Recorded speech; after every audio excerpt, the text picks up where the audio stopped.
Assam, coal mining project in Dehing Patkai Elephant Reserve. Telangana, uranium survey in Amrabad Tiger Reserve.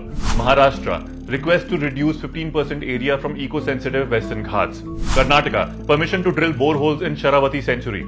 Goa, clearances for power lines and roads in Bhagwan Mahavir Wildlife Sanctuary and Molam National Park.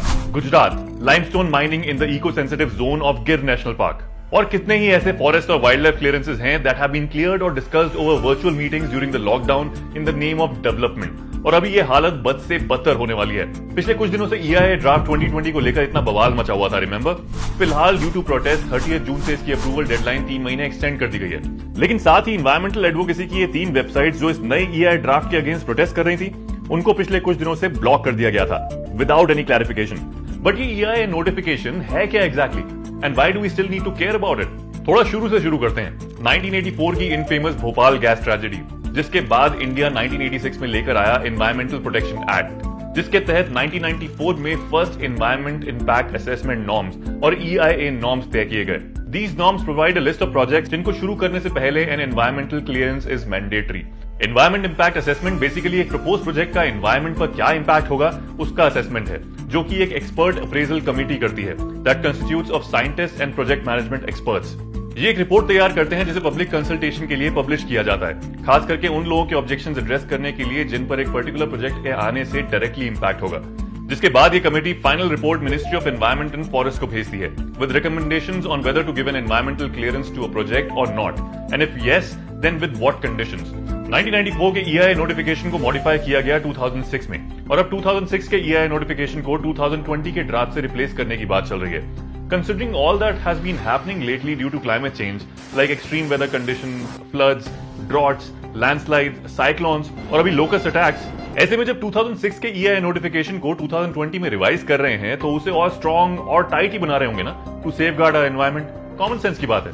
But ये 2020 का नया EIA draft in the name of streamlining the process is doing something exact opposite. In reality it says that हमें environment की घंटा कोई परवाह नहीं है। इस नए ड्राफ्ट में सबसे प्रॉब्लमैटिक चेंज ये है कि अब प्रोजेक्ट्स बिना किसी प्रायर एनवायरमेंटल क्लियरेंस के इलीगली स्टार्ट किए जा सकते हैं, और प्रोजेक्ट स्टार्ट करने के बाद में क्लियरेंस के लिए अप्लाई किया जा सकता है। अब इसमें सोचने वाली बात यह है कि environment impact assessment precautionary principle के बेसिस पे किया जाता है, क्योंकि मोस्टली एनवायरमेंटल हार्म इररिपेरेबल होते हैं। सी में ऑयल स्पिल हो जाए तो उसे रिवर्स नहीं कर सकते, आरे के जंगल कट गए तो वो वापस नहीं आ सकते, और उससे जो एनवायरमेंट पर इफेक्ट पड़ेगा उसे रोका नहीं जा सकता।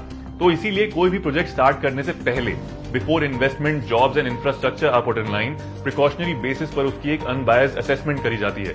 लेकिन यहां तो कुछ उल्टा ही सीन होने को है। आप बिना क्लियरेंस के प्रोजेक्ट शुरू करके बाद में 2000 से 10,000 रुपए पर डे का फाइन देकर क्लियरेंस ले सकते हैं। Imagine what this little fine would mean for से 20,000 crore rupees power plant project. This actually means nothing but a huge incentive for the industries to start the projects without any clearances. Basically a huge risk for the environment and people's health and safety. इसका perfect example is right in front of us.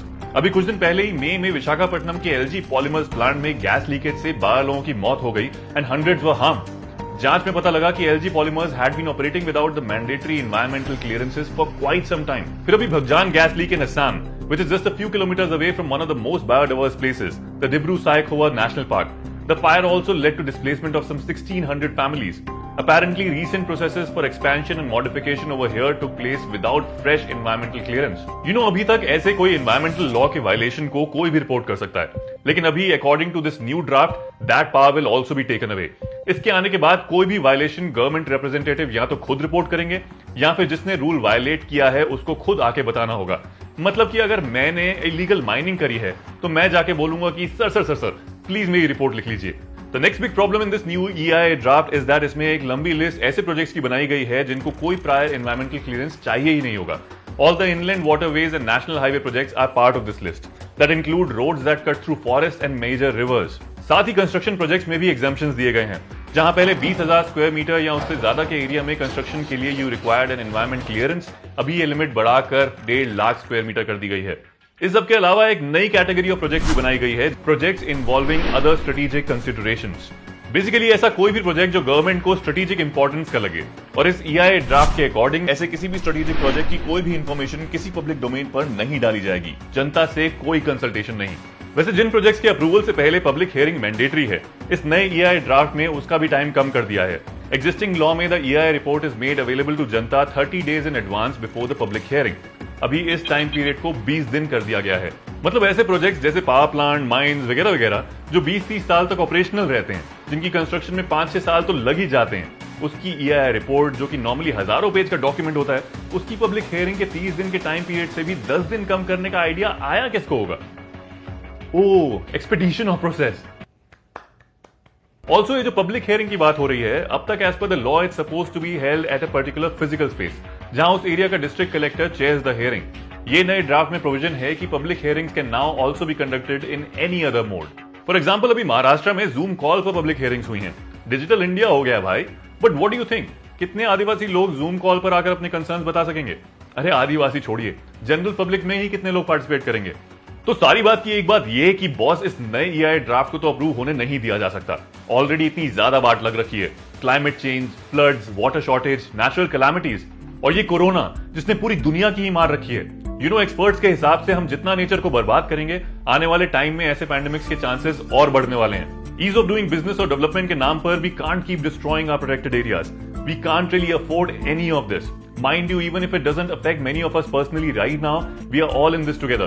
Long term में ये सबको लेकर डूबेगा, किसी को नहीं छोड़ेगा। तो अगर आपको ये समझ आया कि EIA नोटिफिकेशन ड्राफ्ट 2020 क्यों प्रॉब्लमैटिक है, तो you gotta do something about it. There are petitions online. People are getting together.